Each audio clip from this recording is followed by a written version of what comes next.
शांति। आज 17 सितंबर 2024 बाबा के आज के माह के सुनेंगे। बाबा ने कहा, मीठे बच्चे।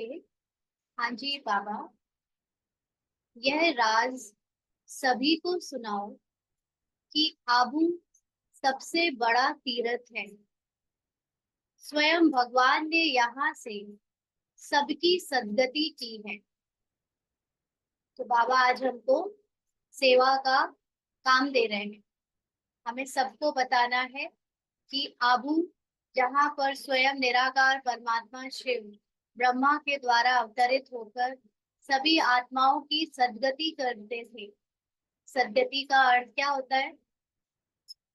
जब डोल में डूबी हुई आत्माएं अपने को ब्रह्मावश पाठधारी समझने लगती हैं, तो उनको जगाने का काम, उनको उनकी आत्मिक सत्य स्वरूप याद दिलाने का काम भगवान ने आबू से किया है।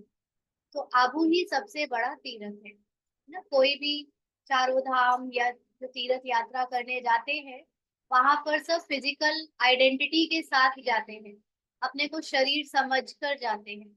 और भले कई तीर्थ में शिवलिंग ही है, लेकिन शिव के बारे में भी कोई जानता नहीं कि वो कौन है, और ना ही अपने को जानते हैं। तो वहां जाने से किसी की सद्गति नहीं होती है।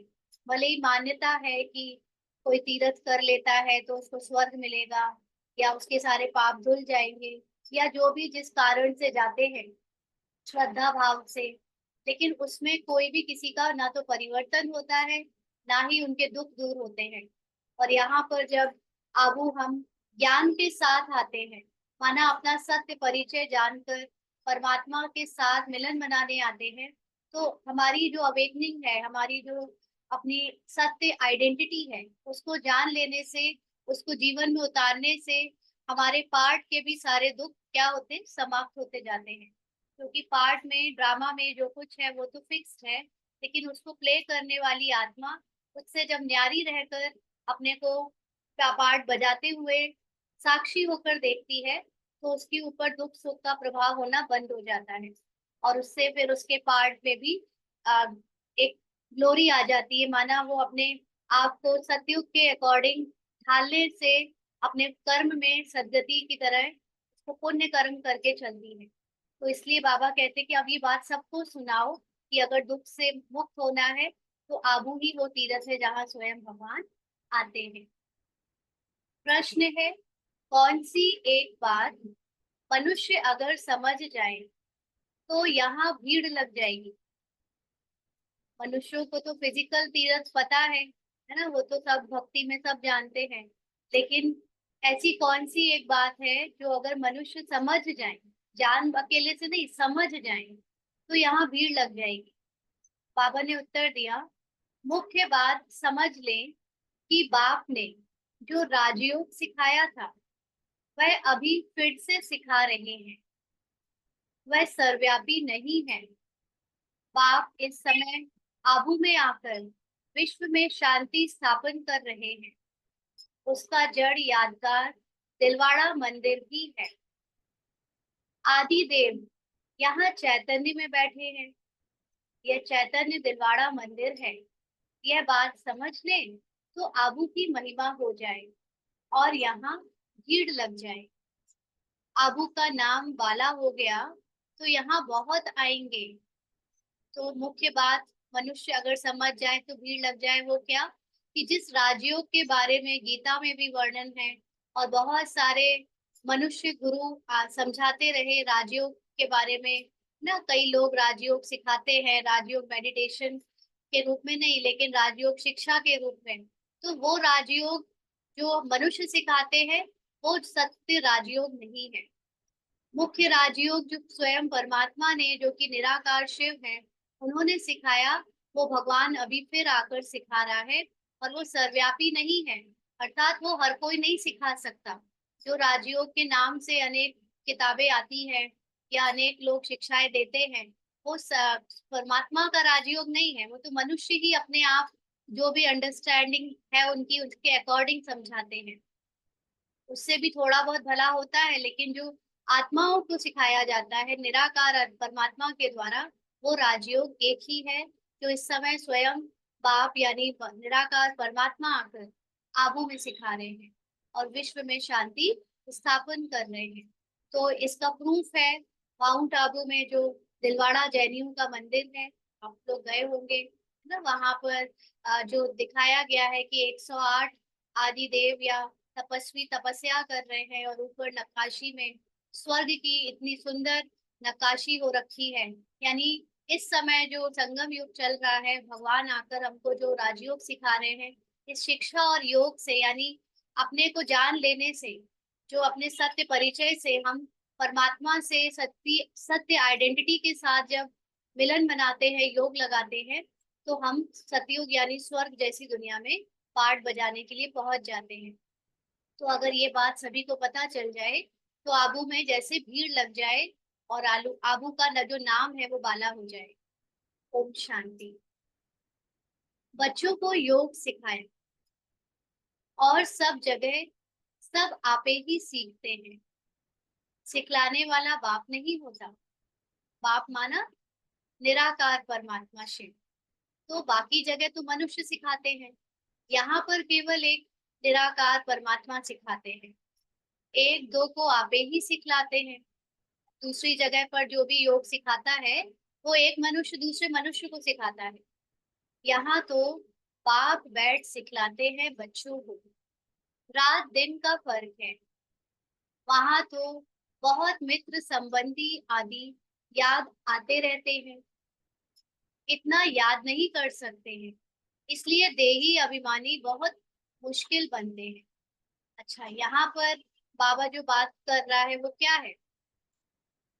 जो बाबा साकार में जब ये मुरली चला रहा था, तो उस समय तो निराकार परमात्मा उनके तन में ही आते थे, ब्रह्मा बाबा के। तो जो भी मधुबन में जाकर बाबा से मुरली डायरेक्ट सुनता था, तो उनकी अवस्था बहुत हद तक देही अभिमानी होती थी। लेकिन जो सेंटर्स पे सुनते हैं या अलग से सुनते हैं, तो वहां पर तो बाबा कहते हैं कि कोई ना कोई मित्र संबंधी याद आते रहते हैं, इतना याद नहीं कर सकते, इसलिए आत्म अभिमानी या देही अभिमानी बड़ा मुश्किल बनते हैं। बाबा कहते हैं यहाँ तो देही अभिमानी तुमको बहुत जल्दी बनना चाहिए, परंतु बहुत है जिनको कुछ भी पता नहीं है ना। बाबा से रूबरू होने के बावजूद आत्मा की स्थिति में टिकना अनेक आत्माओं को अभी पता ही नहीं कि कैसे टिकते हैं। शिव बाबा हमारी सर्विस कर रहे हैं, हमको कहते हैं अपने को आत्मा समझ, बाप को याद करो। तो बाप को याद करने के लिए पहली जो विधि है वो है अपने को पहले आत्मा समझना है। सिर्फ मुंह से बाबा बाबा नहीं कहना है, लेकिन जितने बार बाबा याद आए उतने बार पहले खुद मैं आत्मिक स्वरूप में टिकूं, है ना, निराकार स्वरूप में टिकूं, जहां पर देह की दुनिया, ड्रामा, कोई संकल्प विकल्प कुछ भी याद ना आए। और फिर बाप को याद करने से क्या होता है कि जो बाबा की महिमा है वो मेरी महिमा होती है, क्योंकि हम आत्माएं स्वयं को भूल गई तो अपनी महिमा को नहीं जानती। तो हमारी महिमा भी वही है जो बाप की महिमा है, लेकिन हम अपनी महिमा को सत्य नहीं समझ पाते, क्योंकि इस समय पार्ट में इतने विकार हैं, है ना, इतनी निर्बलता है, कमजोर संकल्प है। तो हम भगवान को तो सर्व शक्तिवान समझ सकते हैं, लेकिन अपने को नहीं समझ पाते। इसलिए बाबा कहते हैं कि तुम मुझे याद करो तो वो सर्व शक्तियां तुम्हें अपने अंदर भी महसूस होने लगेंगी। तो बाबा कहते हैं जो बाप इसमें विराजमान है, यहाँ विराजमान है, उनको याद करना पड़ता है ना। साकार बाबा के अंदर जो आत्मा बोल रही है, ये ज्ञान सुना रही है, निराकार, उसको याद करना पड़ता है। बहुत कहते हैं जिनको यह निश्चय ही नहीं है कि शिव बाबा ब्रह्मा तन द्वारा हमको सिखला रहे हैं, जैसे और लोग कहते हैं, हम कैसे निश्चय करें? ऐसे यहाँ भी है ना, भले ही बाबा के पास कई बच्चे काफी दिन तक आते रहते हैं सेंटर्स पर, चाहे मधुबन, लेकिन उनको ये बात पर निश्चय नहीं होता कि ये जो ज्ञान सुना रहा है वो स्वयं निराकार परमात्मा शिव है और ब्रह्मा के तन से ये ज्ञान सुना रहा है। तो वो भी अंदर ही अंदर ये सोचते हैं कि कैसे निश्चय करें कि ये भगवान है ना। ऐसे बाबा के कई बच्चे भी हैं जो अभी पूरी तरह निश्चय बुद्धि नहीं है। अगर पूरा निश्चय होता तो बहुत प्यार से बाप को याद करते करते अपने में बल भरते, बहुत सर्विस करते, क्योंकि सारे विश्व को पावन बनाना है ना। तो जब जो आत्मा स्वयं जाग गई है, जिसका खुद के पार्ट से न्यारा पन शुरू हो गया है ना, वैराग आना शुरू हो गया है, वो अनेक आत्माओं को जगाएगी। क्योंकि देख रहे हैं संसार में सभी अपने पार्ट में इतना डूबे हुए हैं, जो भी किरदार निभा रहे हैं एक्टर्स, वो एक्टिंग को ही अपनी रियल आइडेंटिटी समझने लगे हैं। तो जो खुद जाग गया है, जिसको खुद होश आ गया है, सपने से जाग गया है, वो ऐसा हो ही नहीं सकता कि वो अपनी आत्मिक अवस्था में टिककर दूसरों को ना जगाए ना। जैसे कोई भी आप अच्छा खाना खाते हो, कोई अच्छे रेस्टोरेंट में, या कोई अच्छी मूवी देखकर आते हो, या कोई अच्छी जगह घूम के आते हो, तो ऐसा हो ही नहीं सकता कि आप दूसरों को ना बताओ, आप कईयों को बताते हो। ऐसे ही जिसने खुद की सत्य अवस्था को अनुभव कर लिया, वो बिना दूसरों को जगाए रह नहीं सकता। तो बाबा कहते हैं अपना ही निश्चय नहीं है ना, कि ना अपनी आत्मा के सत्य आइडेंटिटी पे पूरा निश्चय है, और ना परमात्मा के। इसीलिए वो सेवा भी नहीं होती। नहीं तो बहुत सेवा करे बच्चे, सारे विश्व को पावन बनाना है ना। क्योंकि दुनिया में अगर एक कोना भी रह जाता है दुख का, तो वो फिर से फैल जाएगा। दुनिया को सुखी बनाने के लिए सिर्फ एक के जीवन का सुख काफी नहीं है। जब तक पूरी दुनिया से दुख, एक एक के मन से दुख नहीं समाप्त हो जाता, तब तक दुख कभी भी पूरी तरह समाप्त हो ही नहीं सकता। वो फिर से बढ़ेगा, फिर से बढ़ेगा। तो दुनिया का दुख इसलिए नहीं है क्योंकि लोग गलत कर रहे हैं, लेकिन दुनिया का दुख इसलिए है क्योंकि दुनिया में जो लोग जो कुछ कर रहे हैं, वो अपना सत्य समझते हैं, वो उससे अपने को अलग आत्मिक अवस्था में नहीं देखते। तो इसलिए सारे विश्व को पावन बनाना माना उनको जगाना, कि तुम ड्रामा अनुसार जो भी ड्रामा में पार्ट प्ले कर रहे हो, वो तुम्हारी सत्य आइडेंटिटी नहीं है। तुम रियल में आत्मा हो, और ये सिर्फ तुम्हारा एक पार्ट है जिसको तुम बजा रहे हो ना। अभी कितने सारे, जितने भी लड़ाई झगड़े बहस जो भी होता है, सब एक आइडेंटिटी के साथ होता है कि मैं फला हूँ, मैं फला हूँ, जबकि वो सब झूठ है। तो बाबा कहते कि योग में कमी है तो ज्ञान में भी कमी है। योग का मतलब अपने को आत्मा समझना। तो जब अपने को आत्मा नहीं समझ पाते, यानी शरीर के भान में ज्यादा डूबे रहते हैं, पूरे टाइम इसी का अनुभव रहता है, तो ज्ञान भी पूरी तरह नहीं उठा सकते, ज्ञान भी नहीं समझ सकते। सुनते तो हैं, परंतु धारणा नहीं होती ना। ज्ञान रोज मुरली में सुनते हैं, क्लासेस भी सुनते हैं, लेकिन वो अनुभव में नहीं टिक पाते। एक आत्मा में अनुभव जो होता है, अपने सत्य अनुभव में टिक कर जब पार्ट बजाया जाता है, तो उसमें एक कर्मों में, मन में, संकल्पों में एक अलग ही लाइटनेस होती है। और जब हम सिर्फ ज्ञान से जान तो जाते हैं, लेकिन उसको रियल में उतार नहीं पाते, अपने अंदर उस सत्य आइडेंटिटी पर जी नहीं पाते, तो धारणा नहीं होती। माना आप वैसे ही भारी रहते हो, वैसे ही देह भान में कोई ना कोई चिंताओं में और फिक्र में डूबे रहते हो। तो बाबा कहते धारणा अगर हो, तो फिर औरों को भी धारणा करावे ना। जिसने खुद को अपने सत्य में टिका लिया, वो दूसरों को भी बहुत इजीली सत्य में टिका सकता है। बाबा ने समझाया था कि वे लोग कॉन्फ्रेंस आदि करते रहते हैं, विश्व में शांति चाहते हैं, परंतु विश्व में शांति कब थी, किस प्रकार हुई थी, वह कुछ भी नहीं जानते। किस प्रकार की शांति थी, वही चाहिए ना। जो कभी ना कभी तो जरूर शांति थी, आत्मा के अंदर वो अनुभव रिकॉर्डेड है, इसीलिए आज वो अनुभव को दोबारा से जीना चाहती है ना। अगर देखा जाए तो पिछले कई सालों की हिस्ट्री अगर हम उठा के बैठ देखें, किताबों में भी जो लिखी हुई है, तो युद्ध युद्ध युद्ध और अशांति के अलावा कहीं कुछ नहीं है ना। सारी किताबों में, यहाँ तक कि शास्त्रों में भी देवताओं की और असुरों की लड़ाइयों में भी लड़ाइयाँ ही है। हर जगह लड़ाई और युद्ध है। जब अगर ये देखा जाए तो जब मनुष्य की स्मृति में लड़ाइयाँ ही बहुत शुरू से ही होकर है, तो फिर हम किस शांति को आज चाहते हैं। शांति तो फिर आनी नहीं चाहिए कभी, क्योंकि हमेशा से ही लड़ाई झगड़ा रहा है। लेकिन जब आत्मा इस शांति को परसीव करती है, पाना चाहती है, तो जरूर कभी ना कभी ये पूरी संपूर्ण शांति उसने अनुभव की है। इसीलिए उसको वो शांति और सुख खींचता है ना। तो वो वापस उस अनुभव में टिकना चाहती है। तो दुनिया वाले क्योंकि मनुष्य हैं, मन के वश हैं, अपनी रियल आइडेंटिटी नहीं जानते, ड्रामा की हिस्ट्री, ज्योग्राफी सच में नहीं जानते, इसीलिए वो लोग मनुष्य रूप में ही सुख शांति की कामना करते हैं। जबकि सुख शांति जो अनुभव होती है वो है आत्मा की स्थिति में स्थित होने पर, जो अविनाशी सुख शांति है ना। तो इसीलिए बाबा कहते हैं तुम बच्चे अब जान चुके हो तो सबको बताओ कि यह तो तुम बच्चे ही जानते हो, विश्व विश्व में सुख शांति की स्थापना अब हो रही है।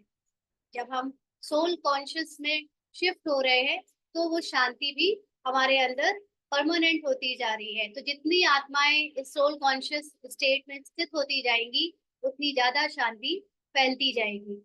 बाप आया हुआ है, जैसे यह दिलवाड़ा मंदिर है, आदि देव भी है, और ऊपर में विश्व में शांति का नजारा भी है।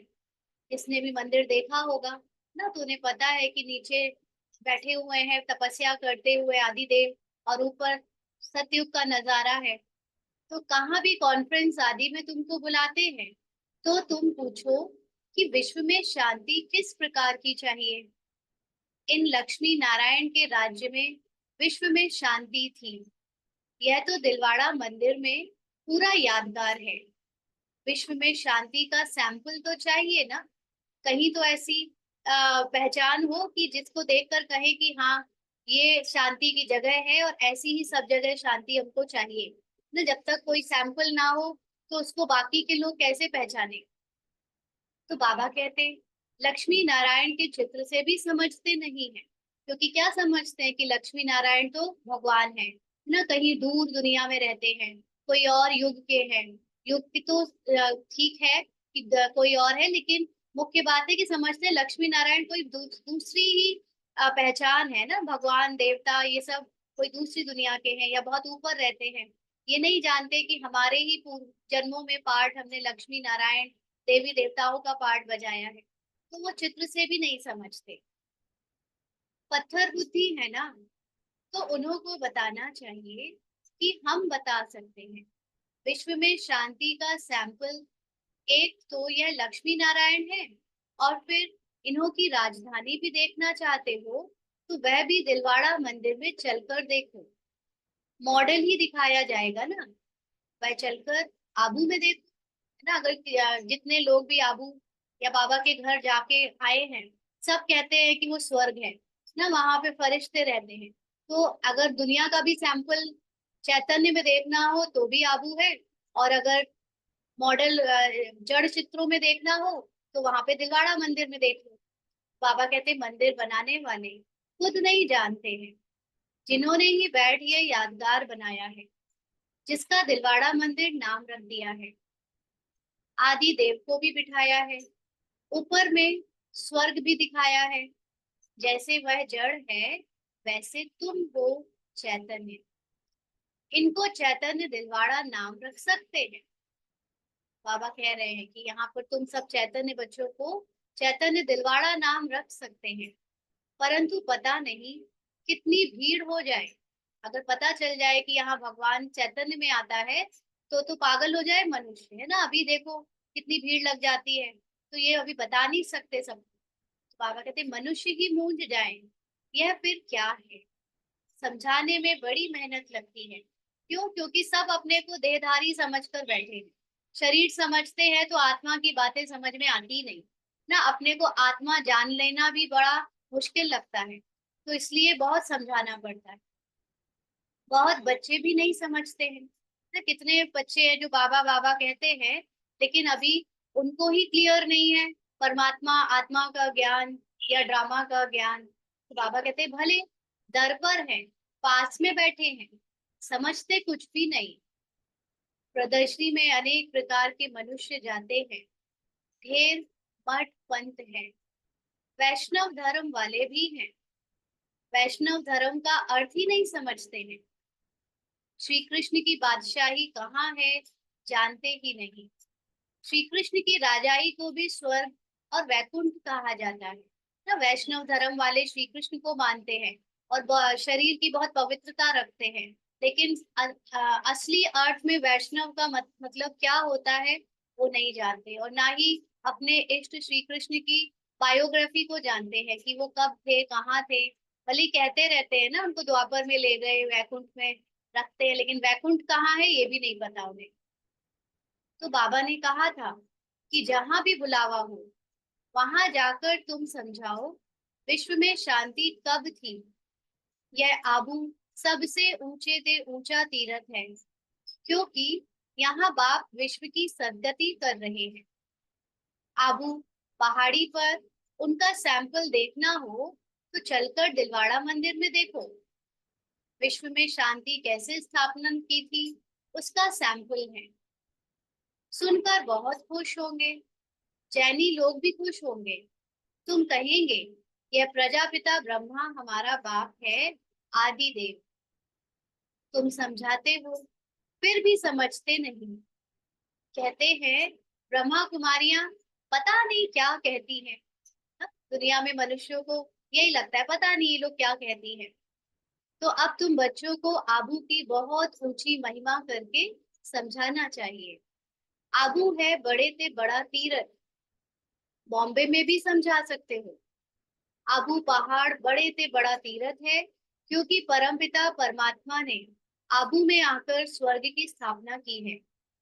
कैसे स्वर्ग की रचना रची है, वह स्वर्ग का और आदि देव का मॉडल सब आबू में है, जिसको कोई भी मनुष्य समझते नहीं। हम अब जानते हैं, तुम नहीं जानते हो, इसीलिए हम तुमको समझाते हैं। पहले तो तुम पूछो कि विश्व में शांति किस प्रकार चाहते हो। कभी देखा है कैसी शांति चाहिए? घर घर में तो अशांति फैली है, अपने अंदर ही अशांति है इतनी, तो विश्व में शांति कैसे हो? कोई क्लियर डायरेक्शन है, ब्लूप्रिंट है कि शांति की दुनिया कैसी होती है, वहां पर क्या होगा, कैसे लोग होंगे? कुछ भी कभी देखा है? पूछो उनसे जो लोग शांति की बात करते हैं। बाबा कहते हैं कि विश्व में शांति तो इनके यानी लक्ष्मी नारायण के राज्य में थी। एक ही आदि सनातन देवी देवता धर्म था, इनकी डायनेस्टी का राज्य था। चलो तो इन्हों की राजधानी का मॉडल आबू में तुमको दिखावे। यह तो है ही पुरानी पतित दुनिया, नई दुनिया तो नहीं कहेंगे ना। नई दुनिया का मॉडल तो यहाँ है। नई दुनिया अब स्थापन हो रही है। तुम जानते हो तब बतलाते हो।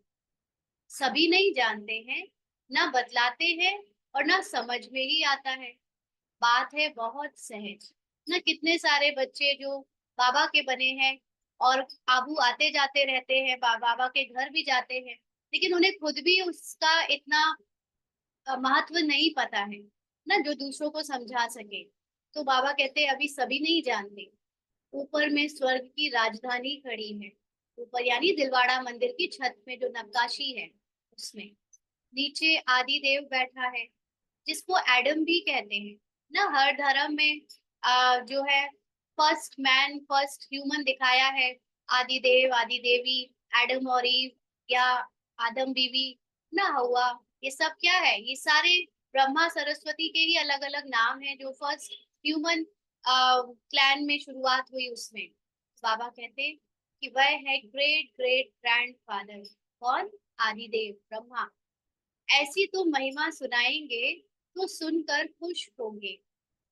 है भी बरोबर एक्यूरेट। कहो तुम श्री कृष्ण की महिमा करते हो, परंतु तुम जानते तो कुछ नहीं हो। श्री कृष्ण तो वैकुंठ का महाराजा, विश्व का मालिक था। उसका तुम मॉडल देखना चाहते हो तो चलो आबू में, तुमको वैकुंठ का मॉडल दिखाएंगे। कैसे पुरुषोत्तम संगम युग पर राजयोग सीखते हैं, जिससे फिर विश्व के मालिक बने हैं। वह भी मॉडल दिखावे। संगम युग की तपस्या भी दिखावे ना, वहां पर जो दिखाए हैं आदि देव और उनके साथ इतने सारे तपस्या करते हुए। वो तपस्या क्या है? वो है अपनी सोल कॉन्शियस आइडेंटिटी को अनुभव में लाना, है ना। क्योंकि जो आत्मा मैं हूँ ही, उसे अनुभव करने में ही वो सबसे बड़ी तपस्या है। क्योंकि इतना शरीर का भान, इतनी शरीर की बातें, इतना ये दुनिया का ड्रामा रियल लगता है और उसी में डूबे रहते हैं। तो उसी दुनिया में रहते जीते जी, जैसे कोई पानी में डूबा हो और पानी में डूबे डूबे उसको सूखेपन का अनुभव करना हो। हाँ, तो ये कितना कठिन है किसी के लिए।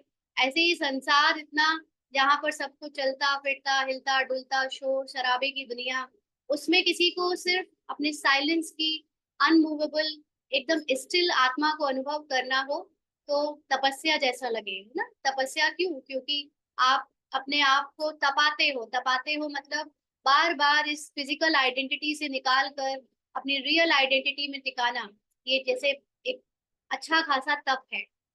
बाबा कहते प्रैक्टिकल जो हुआ था उनका यादगार दिखाएं। किसी को भी बोलो कि चलो वहां चलकर तुम्हें यादगार दिखाएं, जैसे ये दुनिया में शांति स्थापन हुई थी उसका यादगार बना हुआ है। तो शिव बाबा जिसने लक्ष्मी नारायण का राज्य स्थापन किया, उनका भी चित्र है। अम्बा का भी मंदिर है। अम्बा को कोई 10-20 भुजाएं नहीं है। भुजाएं तो दी ही दो ही होती हैं ना, किसी की भी ह्यूमन बॉडी में दो से ज्यादा भुजा तो नहीं होती, लेकिन जगदम्बा को 10-20 भुजा दिखा देते हैं। तो बाबा कहते हैं वहां पर अम्बा भी है ना। माउंट आबू में हर तरह का यादगार है, अम्बा का मंदिर भी है, फिर दिलवाड़ा मंदिर भी है, फिर सबसे हाईएस्ट चोटी में भी उसको गुरु शिखर कहते हैं। ऐसे अनेक यादगार है, सब हमारे ही हैं, जो इस समय हम लोग पुरुषार्थ में अपनी अवस्था बना रहे हैं, उसकी यादगार भक्त लोगों के लिए द्वापर से बनाई गई। तो वैसे 10-20 भुजाएं तो होती नहीं, भुजाएं तो दो ही होती हैं। तुम आओ तो तुमको दिखावे। हाँ, ऐसे हमें नए नए लोगों को बताना है। वैकुंठ भी आबू में दिखाएं। आबू में ही बाप ने आकर सारे विश्व को हेवन बनाया है, सदगति दी है। आबू सबसे बड़ा तीर्थ है। सब धर्म वालों की सदगति करने वाला एक ही बाप है। उनका यादगार चलो तो आपको आबू में दिखाएं।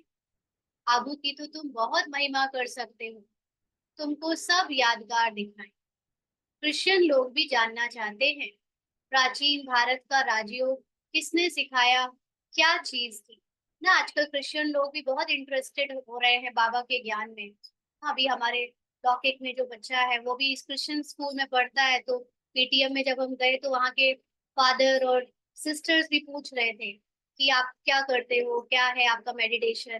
तो आजकल उनको भी बहुत इंटरेस्ट आ रहा है ये जानने में कि ये लोग क्या सिखाते हैं ना। तो उनको हम बता सकते हैं कि प्राचीन भारत का राजयोग किसने सिखाया, क्या चीज थी। तो बाबा कहते बोलो चलो आबू में दिखाएं। वैकुंठ भी पूरा एक्यूरेट बनाया है, ऊपर छत में। तुम ऐसा नहीं बना सकते हो ना, अब नहीं बन सकता। वो उस समय की बात अलग है, जो नक्काशी वगैरह बनाते थे जब, तो इतना सुंदर बनाया है। तो बाबा कहते तो ये अच्छी रीति बताना है। टूरिस्ट धक्का खाते हैं ना। कई बार ऐसा होता है कि कोई नया, जब बाबा का बच्चा भी है तो वो पहुंच तो जाता है देखने, लेकिन उसको कोई समझाने वाला ना हो, तो वो बस उसको समझ ही नहीं आता वो क्या देख कर आया ना। तो समझाने वाला भी चाहिए साथ में। बाबा कहते टूरिस्ट धक्का खाते हैं, वह भी आकर समझे। तुम्हारा आबू का नाम वाला हो गया तो बहुत आएंगे, आबू बहुत मशहूर हो जाएगा।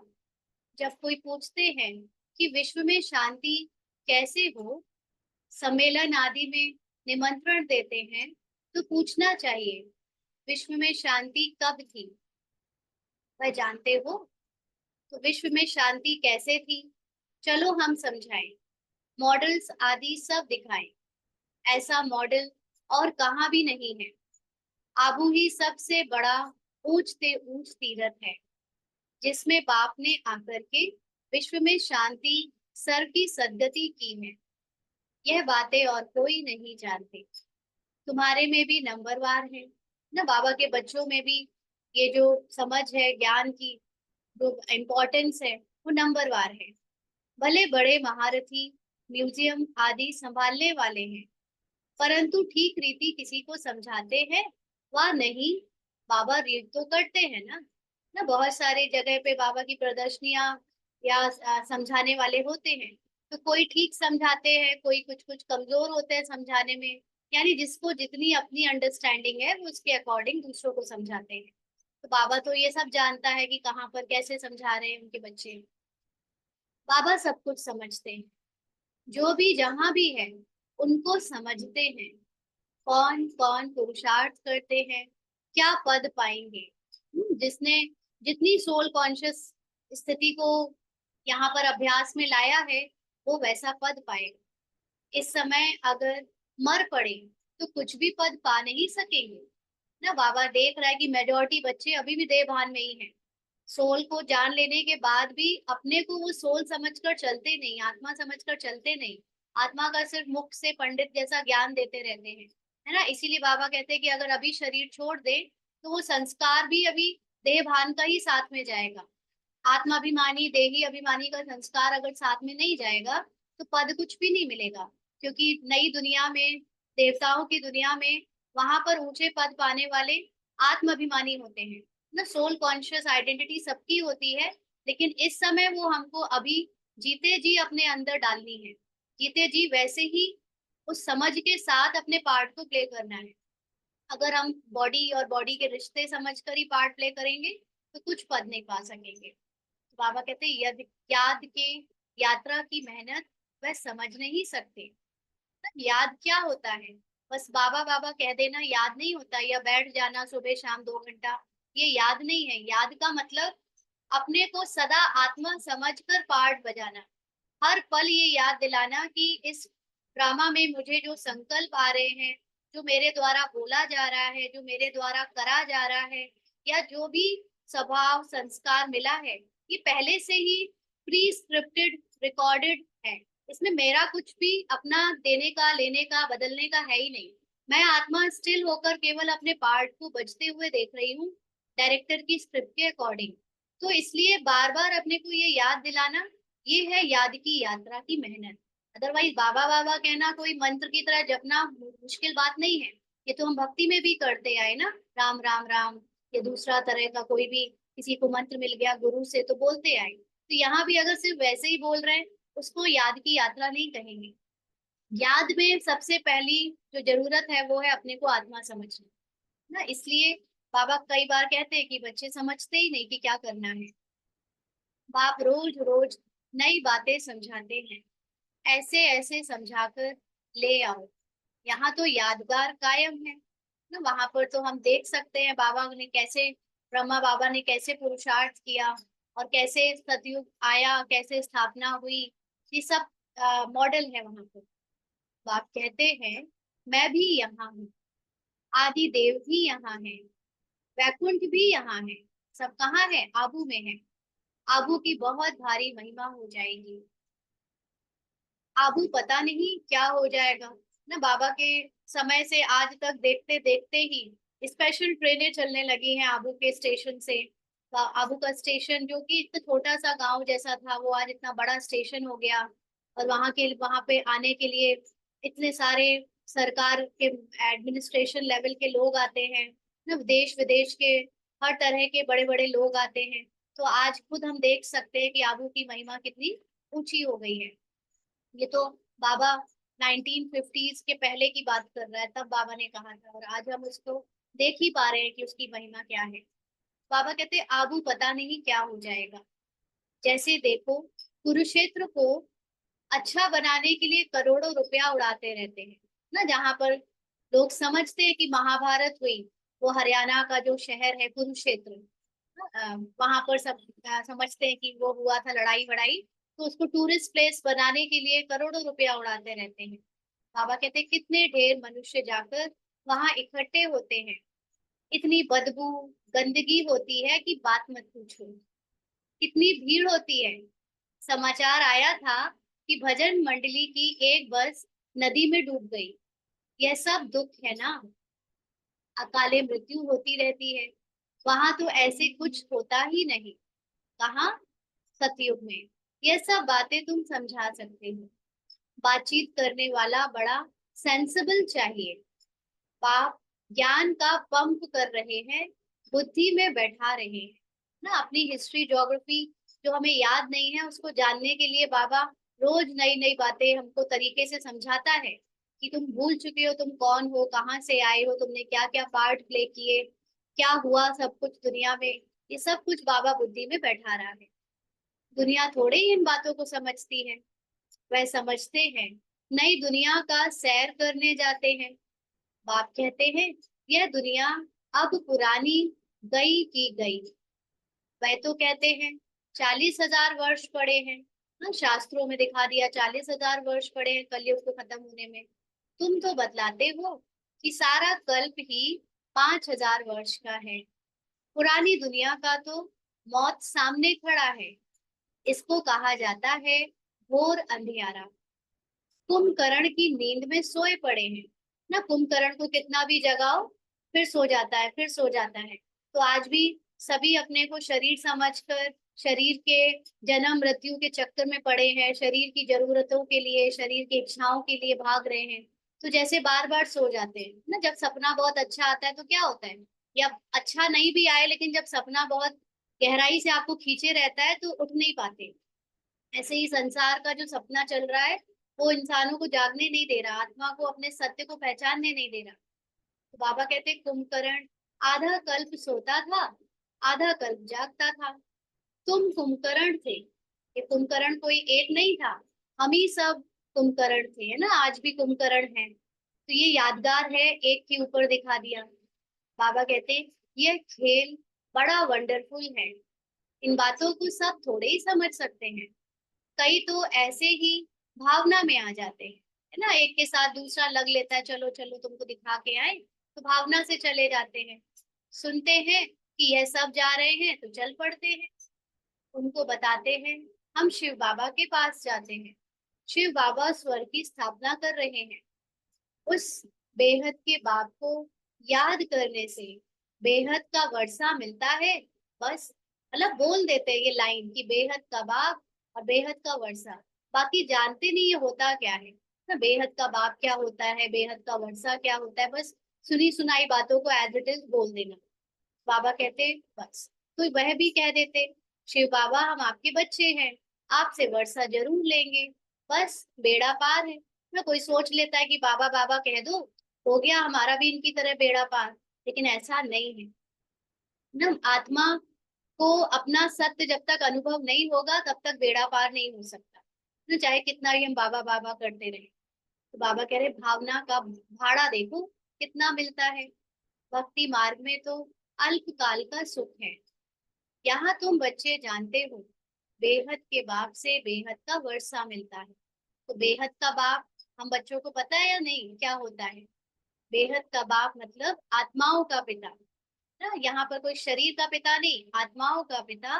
और बेहद का वर्षा है ये ज्ञान ना, इस ज्ञान से ही हमारी आंखें खुली हैं कि संसार में जो कुछ चल रहा है ये केवल ड्रामा है, सच नहीं है ना, स्क्रिप्टेड है पूरा, और पूरा सपना है। और असल में आत्मा को ये पार्ट प्ले करते समय ये याद रखना होता है कि ये ड्रामा सिर्फ ऊपर से हम इसमें एक्टिंग कर रहे हैं। तो बेहद का वर्षा यानी आत्माओं की जो सत्य आइडेंटिटी है कि वो साइलेंस है, वो अपने ट्रुथ में जब स्थित है मूल रूप में, तो उसके अंदर ज्ञान, प्रेम, पवित्रता, शांति, शक्तियां सब कुछ है। तो ये जब ज्ञान हमें मिल जाता है तो हमें ये सब कुछ अपने अंदर अनुभव होना शुरू हो जाती है। तो यही आत्माओं का पिता हमें बताने आया है, जगाने आया है कि तुम्हारे अंदर ही सब कुछ है, तुम कहाँ बाहर सब ढूंढ रहे हो ना। तो ये है बेहद का वर्षा। वह तो है भावना का अल्पकाल के सुख का भाड़ा। भक्ति में क्या करते हैं, थोड़ी देर यहाँ भटके वहां भटके, यहाँ गए वहां गए, मंदिर में चढ़ाया, माथा टेका, चक्कर लगाया, तो थोड़ा बहुत सुख मिल जाता है। यहाँ तुमको मिला है 21 जन्मों के लिए भावना का भाड़ा।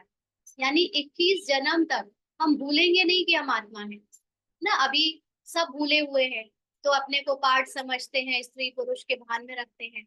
अभी हमने एक एक जन्म अगर अपने को आत्मिक रूप में देखकर पार्ट बजाया तो 21 जन्म तक हम ये भूलेंगे नहीं। और 21 जन्म तक जो आत्मा के अंदर सुख शांति भरी पड़ी है वो उसी सुख शांति के साथ पार्ट बजाएगी। एक भी दुख की कोई उसके अंदर टच या फीलिंग नहीं आएगी। तो बाकी साक्षात्कार आदि में कुछ है नहीं ना, कोई साक्षात्कार करा दे भगवान का, कोई देवता का, इसमें कुछ नहीं रखा है। सिर्फ अपने को आत्मिक अवस्था में टिकाओ तो खुद ही के अंदर वो देवताई संस्कार इमर्ज हो जाते हैं। और खुद ही अपनी आत्मा को देखकर या अनुभव करके हम परमात्मा को भी यथार्थ समझ जाते हैं।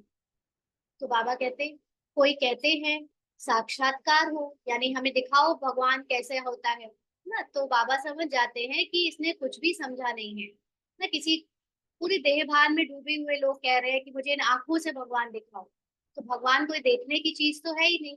भगवान को तो ज्ञान से जाना जाता है, अपनी दिव्य बुद्धि से समझा जाता है ना। और कोई कहे कि हमें दिखाओ, मतलब उसने कुछ नहीं समझा है। तो बाबा कहते, कोई कहते हैं साक्षात्कार हो, तो कई सारे बाबा के बच्चे भी कहते हैं कि बाबा हमें दिखाओ, आप अपने आप को साक्षात्कार कराओ। तो बाबा समझ आते हैं कि इसने भी कुछ नहीं समझा। साक्षात्कार करना है तो जाकर नौधा भक्ति करो ना। जो भक्ति में करते आए, मीरा को कृष्ण दिख गए, कबीर को राम दिख गए, या ऐसे जिनको जो भी दिख गए वो उस भक्ति में दिख जाएंगे। बाकी यहाँ पर ऐसे नहीं बाबा कहते कि तुम साक्षात्कार की कामना करो, उससे कुछ मिलता नहीं। करके दूसरे जन्म में कुछ अच्छा बन पड़ेंगे, अच्छा भक्त होगा तो अच्छा जन्म मिलेगा। यह तो बात ही न्यारी है।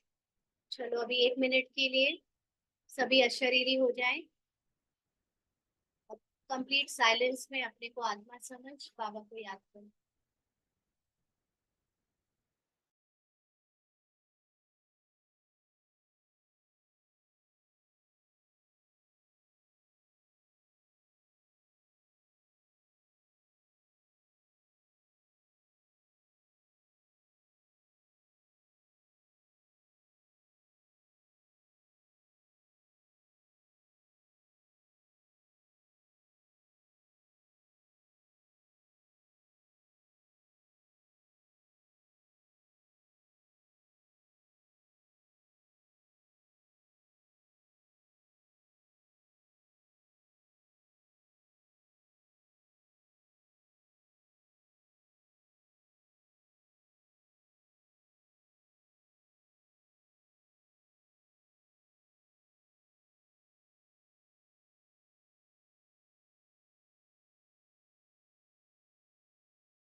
ये बाबा कहते हैं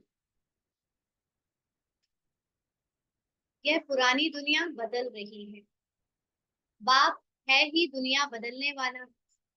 यादगार खड़ा है ना, बहुत पुराना मंदिर है, कुछ टूटता करता है तो फिर मरम्मत कराते रहते हैं, परंतु वह शोभा तो कम हो ही जाती है ना। कोई भी चीज जब ओरिजिनली बनी होगी तो उसकी शोभा ही अलग होगी, और बाद में वो टूट गई फिर उसको मरम्मत करो तो क्या होता है, उसमें वो शोभा नहीं रहती। ऐसे ये संसार जब स्टार्ट हुआ था सतयुग से, तो उसकी शोभा ही अलग थी, लेकिन आज इस पुरानी दुनिया को यहाँ वहां से जोड़ते जाड़ते किसी तरह काम चला रहे हैं, तो वो मजा नहीं है जो नई दुनिया का मजा होता है। तो यह सब तो विनाशी चीजें हैं।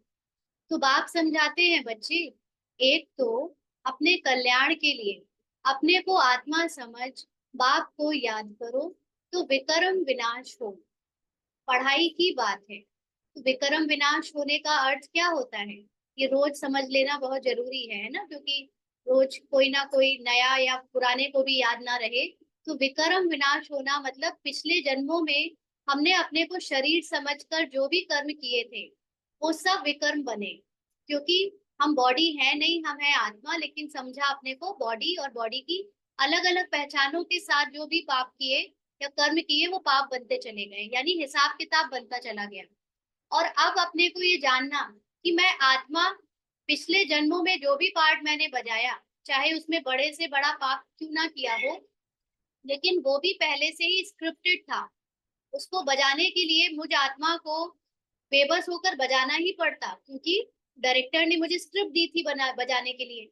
तो अब जब ये मुझे ज्ञान हो गया कि मैं आत्मा अपने सब जन्मों के पार्ट से अलग हूँ, न्यारी हूँ, और पार्ट मेरे से अलग है, वो बने बनाए स्क्रिप्ट के अकॉर्डिंग बज रहा है, तो आपकी स्मृति जाग जाने से आप अपने जो पहचान बनाकर अपने तक अभी तक बैठे थे और विकर्मों को कूट रहे थे माथा में, है ना, कि मेरे से ये हो गया वो हो गया, मेरे ही कोई बुरे कर्म होंगे, मेरा ही भाग्य खराब है, ये सब समझकर जो रोते रहते थे, वो सिर्फ 1 सेकंड के इस ज्ञान से समाप्त हो जाता है कि मैं आत्मा हूँ और ये शरीर का पार्ट मेरे से अलग है।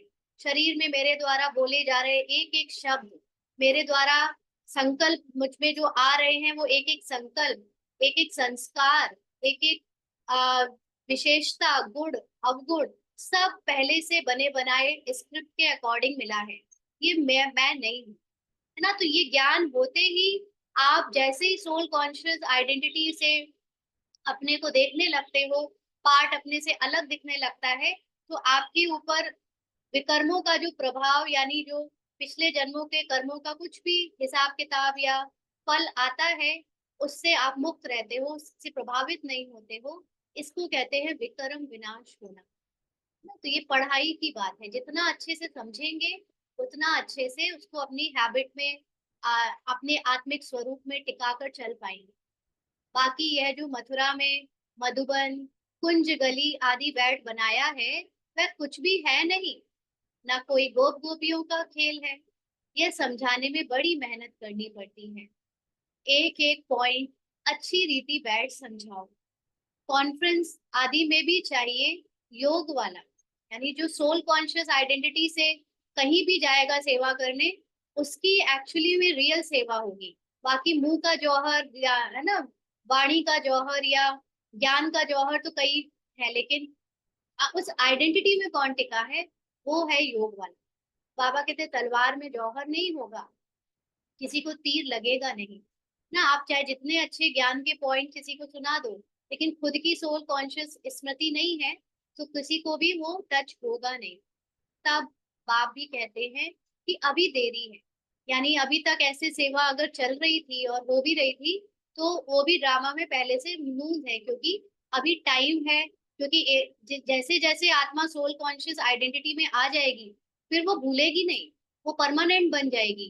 कि भूलने का और याद करने का काम तब तक चलता है जब तक आपने उस सत्य को अनुभव नहीं किया है, सिर्फ ज्ञान से जाना है। और ये उसके बाद परिवर्तन बहुत फास्ट हो जाता है, संसार का भी और अपना भी। इसीलिए जब तक 5,000 साइकिल वर्ष की जो साइकिल है वो पूरी होने में टाइम है, तब तक सिर्फ ज्ञान का पार्ट चल रहा है। उस कॉन्शियस आइडेंटिटी में टिकने में अभी देरी है। तो बाबा उस समय कह रहे हैं कि अभी मतलब देरी है। अभी मान ले कि परमात्मा सर्वव्यापी नहीं है, तो भीड़ लग जाए ना। बाबा के घर में बच्चे तो लिमिटेड ही चाहिए, जो पुरुषार्थ करने वाले हों, जो भगवान से मिलन मनाने वाले हों। लेकिन अगर ये लास्ट के पहले जल्दी बता दिया जाए, तो सारे भक्त यहीं पे आ जाए। इसलिए अभी ये ज्ञान सबको उस आइडेंटिटी से नहीं सुनाया जा रहा, परंतु अभी टाइम नहीं है, मतलब अब टाइम नहीं है। एक बात मुख्य समझ जाएं कि राजयोग बाप ने सिखाया था, जो इस समय सिखला रहे हैं, इसके बदले नाम उसका डाल दिया है जो कि अभी सांवरा है, श्री कृष्ण का नाम। कितनी बड़ी भूल है, इससे ही तुम्हारा बेड़ा डूब गया है। अब बाप समझाते हैं, यह पढ़ाई सोर्स ऑफ इनकम है। स्वयं बाप मनुष्य को देवता बनाने के लिए पढ़ाने आते हैं। इसमें पवित्र भी जरूर बनना है, दैवी गुण भी धारण करने हैं। नंबरवार तो होते ही हैं ना। पवित्र बनना अर्थात ड्रामा से अपनी पहचान को त्यागना है। जितने भी हमने अलग अलग पहचानों के साथ पार्ट बजाकर अपने को वही समझ लिया, वो सब त्यागने जाना है, त्यागते जाना है। और दैवी गुण धारण करना माना पार्ट में जो हमने स्टार्टिंग का पार्ट बजाया, सतयुगी देवी देवी देवता का पार्ट बजाया, उसको याद करने से जो उनके संस्कार है वो हमारे फिर से इमर्ज होने लगते हैं ना। उस पार्ट में जो संस्कार है वो इमर्ज होने लगते हैं। तो नंबरवार तो होते ही हैं, जो भी सेंटर्स हैं सब नंबरवार हैं। यह सारी राजधानी स्थापन हो रही है, मासी का घर थोड़े ही है। बोलो, स्वर्ग कहा जाता है सतयुग को, परंतु वहां का राज्य कैसे चलता है? देवताओं का झुंड देखना हो तो चलो आबू, है ना। जो देवता अभी देखने में साधारण मनुष्य दिखते होंगे, लेकिन अंदर से जिनके संस्कार देवताई बन रहे हैं, वो सारे देवता अभी ब्राह्मण परिवार के रूप में, ब्राह्मण के रूप में आबू में आपको दिखेंगे। वहां चलो।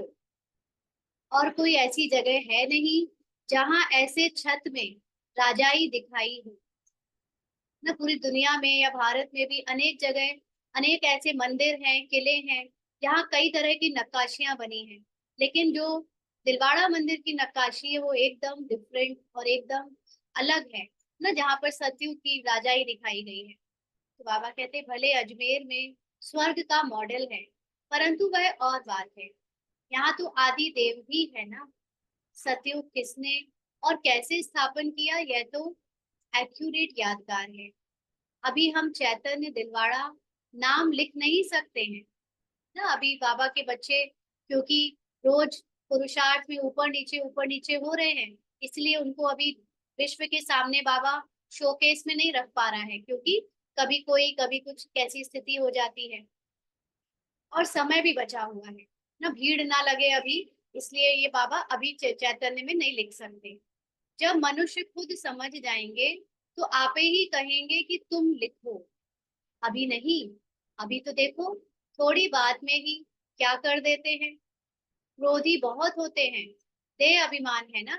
ना थोड़ा सा भी देवताओं के ऊपर अगर कुछ समझा दिया तो तुरंत क्रोध आ जाता है कि तुम हमारे यहाँ पे ऐसे कहते हो, तुम लोग एंटी हिंदू हो ना, कुछ भी उल्टे सीधा बोलने लगते हैं, क्योंकि खुद को शरीर समझकर देहभान में डूबे हुए हैं, झूठी नॉलेज में अपने आप को डुबोए हैं। बाबा कहते देही अभिमानी तो कोई हो ना सके सिवाय तुम बच्चों के। पुरुषार्थ करना है, ऐसे नहीं कि जो नसीब में होगा। पुरुषार्थी ऐसे नहीं कहेंगे ना, जिसने अपने को जान लिया है कि मैं आत्मा हूँ और उस अनुभव में उसको टिकने की अंदर से बहुत लालसा है, वो कभी ऐसे नहीं कहेगा कि जो नसीब में होगा वो बन जाएंगे या मिल जाएगा। वह तो पुरुषार्थ करते रहेंगे, फिर जब फेल होते हैं तब कहते हैं कि तकदीर में जो था। अच्छा, मीठे मीठे सिकी लदे बच्चों प्रति माता पिता बाप दादा का याद प्यार और गुड मॉर्निंग। रूहानी बाप की रूहानी बच्चों को नमस्ते। हम रूहानी बच्चों की रूहानी बाप दादा को याद प्यार, गुड मॉर्निंग और नमस्ते बाबा। शुक्रिया, थैंक यू बाबा। धारणा के लिए मुख्य सार। पहला पॉइंट, देही अभिमानी बनने का पूरा पूरा पुरुषार्थ करना है ना। देही माना आत्मिक अभिमानी, यानी अपने को आत्मा समझ चलकर पूरे पार्ट प्ले करते समय सुबह से रात तक हर पार्ट में अपने को बार बार न्यारा करते जाना है कि मैं आत्मा हूँ, ये पार्ट नहीं। ऐसे पुरुषार्थ करना है और ऐसे कभी नहीं सोचना है कि जो नसीब में होगा।